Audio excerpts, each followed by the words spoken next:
हे गाईज आणि कसे आहात तुम्ही? तर रिसेंटली आम्ही मुली अक्कलकोटला गेलो होतो. त्याच ट्रिपचा हा ब्लॉग आहे. आणि सकाळी 8 वाजता आम्ही इथून निघालो होतो.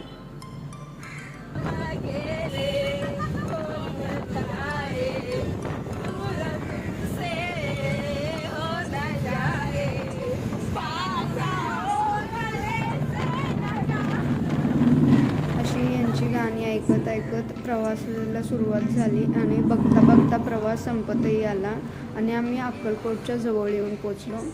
अक्कलकोटमध्ये आल्यानंतर ना आमच्या समोर जो सगळ्यात मोठा टास्क होता तो म्हणजे रूम हुडकायचा.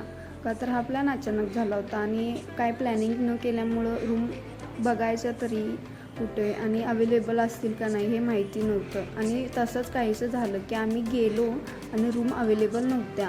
मग थोडा वेळ थांबल्यानंतरनं एक रूम रिकामी झाली होती, ती रूम आम्हाला भेटली.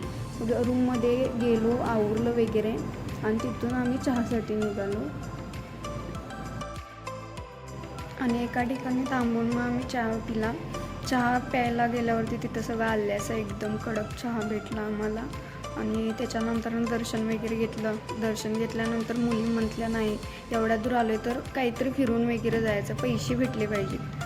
मग आमच्या यात्री निवासच्या पुढंच एक गार्डन होतं, तिकडं जायचं ठरवलं.